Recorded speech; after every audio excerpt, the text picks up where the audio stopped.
Hashama harka fuunee kabajamtoota fi jaalatamtoota Oromootaan maraaf bakka jirtan maratti nageenya kiyya kan kabajaaf kan jaalalaa isin haa qaqqabu.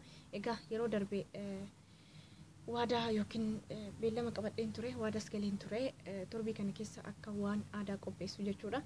Egaa har'a kunoo qabadhee isinii dhiyaadhee jira. Na waliin turan affeerraa kooti. Duraan dursee warreen yaadan na bira dhaabbattan ammas irra deebiidhaan galatoomadha. Warreen immoo karaa keessatiin inboxidhaan na ergitanii too isinii deebisuu dideef dhiifama guddaan isiniin jedha. Egaa har'a mata dureen kiyya kanarraa waa'ee siinqeeti jedha. Gaggabaabsitan isin hima yeroo qabu dhiifama naaf godhaadha. Siinqeen maali isa jedhuuf, siinqee jechuun muka arooressa yookiin muka qal'oorraa kan hojjetamte muka ejersaatirraa jechuudha.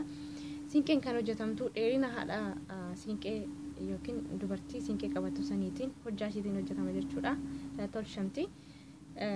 Sana booddee siinqeen akka diimattee bareedduuf dhadhaa dibuudhaan baaxii manaa yookiin suuraa manaa keessa kaa'u jechuudha. Egaa siinqeen gaafa achi baatu bareeddee diimatteeti baati. Siinqee kan qabatu eenyu yoo jedhan siinqee kan qabatu dubartii deessee hayyuudha jechuudha. Egaa akkuma beekamu dubartiin Oromoo biratti iddoo guddaa qabdi. Egaa siinqeen Oromoo birattis seera Oromoo keessaa yookiin aadaa Oromoo keessaa ishee takkaadha. Yeroo ammaa kana uummanni Habashaa dhiibbaa adda addaa Oromoo irratti taasisaa jiraniin aadaan Oromoo yookiin seenaan Oromoo dhokataa dhufus naannoo Baaleef naannoo Arsii keessatti siinqeen sirriitti beekamti jechuudha. Egaa siinqee eenyuuf qabata kan jedhuuf dubartii deessedha jedhee dubartiin siinqee qabattu safuu yookiin seera qabdi. Kabaja guddaas qabdi. Dubartiin haadha gootaa, haadha dhiiraati. Kanaaf Oromoo biratti kabaja guddaa qabdi jechuudha dubartiin.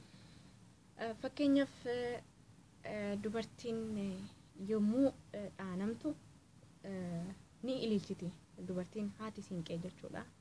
Yommuu dhaanamtu ni ililchiti. Achuma gamasumaan warreen siinqee sun kan daa'ima hoosisaa jirus yoo jiraate daa'ima isaa lafa kaa'ee kan immoo ilmachaa jirus yoo jiraate achumatti gatanii hojii harkaa qaban hunduma lafa kaa'anii atattamaan siinqee isaanii gutatanii birmachuu deemu jechuudha. Dubartoonni dursa achi gahan sun faaruudhaan yookiin siinqee isaanii faarfachuudhaan dubartii dhaanamte san siinqee qabachiisanii alatti abbaa warraa ishee waliin gadi baasanii erga ol gahaniin booda faaruudhaan karaa seera isaanii yookiin caffee yookiin yaa'itti deemu jechuudha. Erga deemaniin booda yaa'iin yookiin caffeen ni gaafata.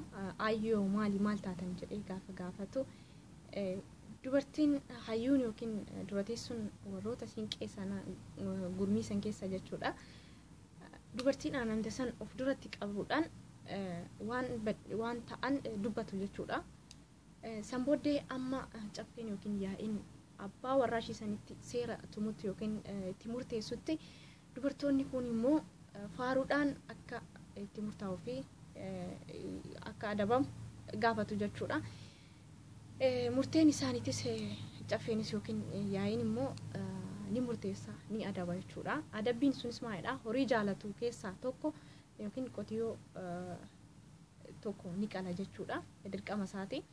Adabbiin isaa kana erga qalameen booda horii qalame san yaa'ii fi caffeedhaan laatuudhaan dubartoonni siinqee isaanii faarfachuudhaan dubartii dhaanamte san kara mana isheetti galchanii jara lamaan araarsanii kara mana isheetti galchanii isaanis kara mana isaanii galu jechuudha.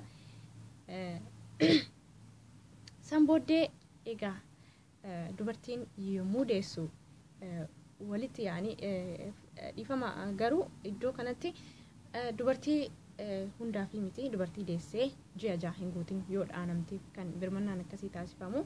Ammaaf xiqqoo akkuma dura isin hime aadaan Oromoo waan dhokachaa deemaa jiruuf akkas godhan malee duratti dubartii hundaaf dubartii deesseef inumaayyuu dubartii deesseef jechuudha. Adabbiin isaa cimaadha jechuudha. Nama dubartii deessee ji'a jahan guutin dhaaneef adabbiin isaa horii caalaa ni cima jechuudha.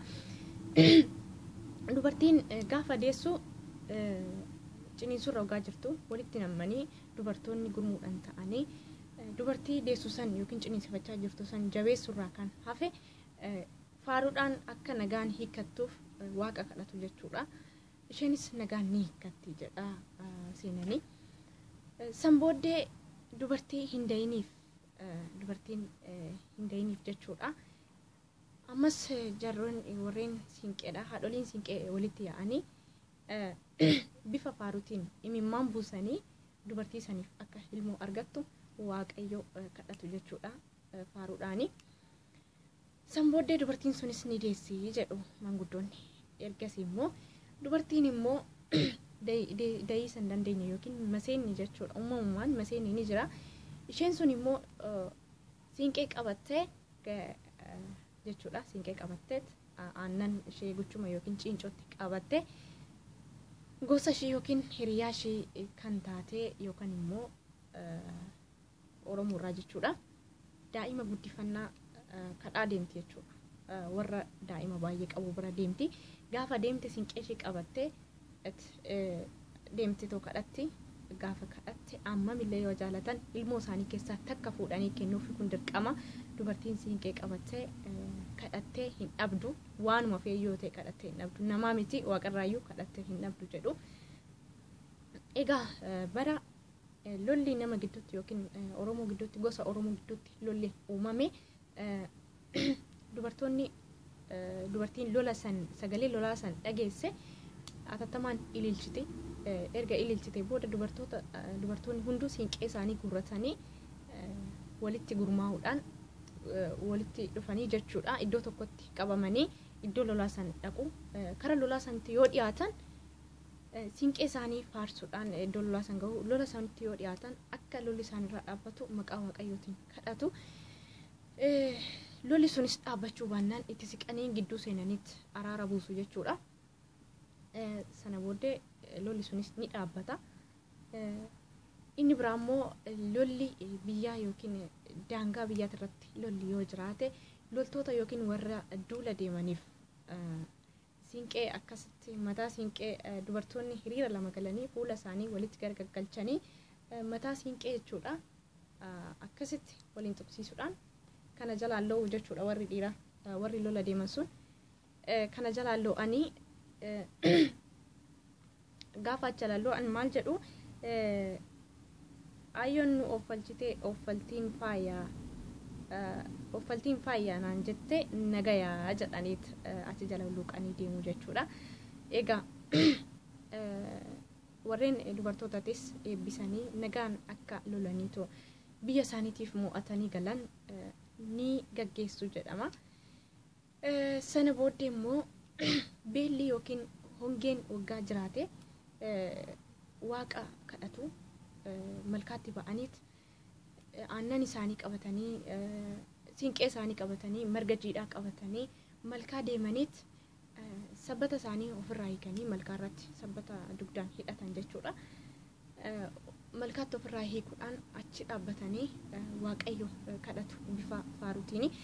Faaruun isaaniitis akkas jedha. Ateetee aanshoo kabaalee waa sa'a namaan aanshoo kabaanee jedha. Aanshoo jechuun muka baala ashaa qabu jedhama. Ateetee buna balfanna waaqa fi lafa kadhanna ni araarfanna waaqaaf lafarree ni kadhanna ni araarfanna siinqeetii yalootii qabadhaa waaqa kiyya mootii kadhadhaa siinqee kiyya yalootii kan durii waaqa kiyya mootii rakkoo naaf furii jedha.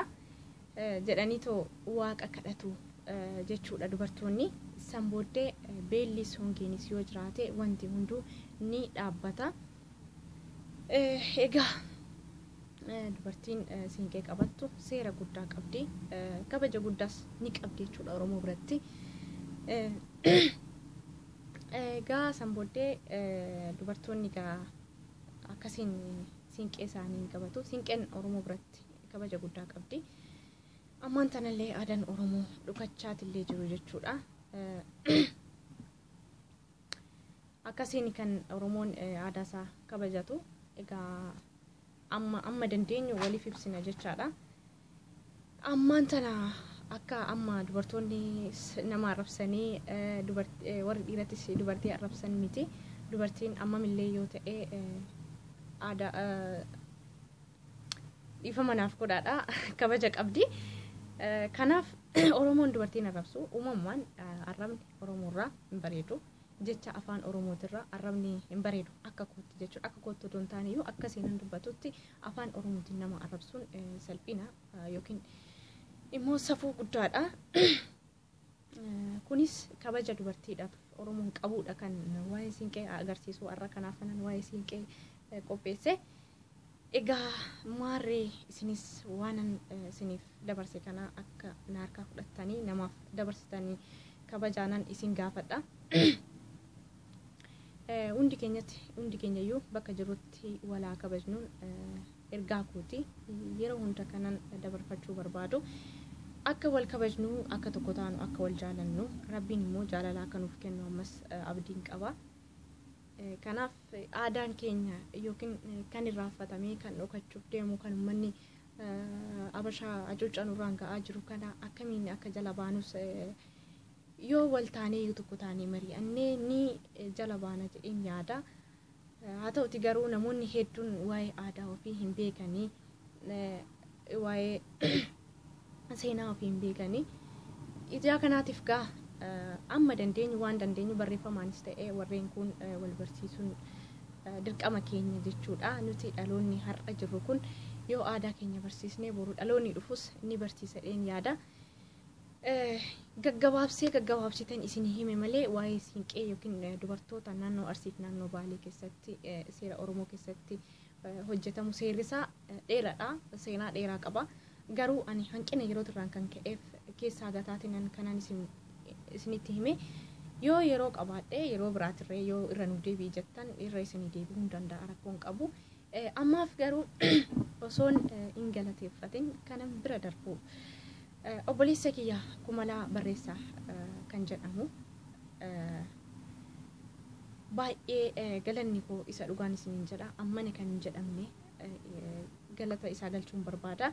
Namni kamiyyuu akkanaa galateeffatan hin barbaada. Kan akkan waa'ee aadaa kanas dubbachaa kan na gargaaraa jiru tokko isa na bira dhaabachaa jira. Waan beeku naaf dabarsaa jira, naaf himaa jira.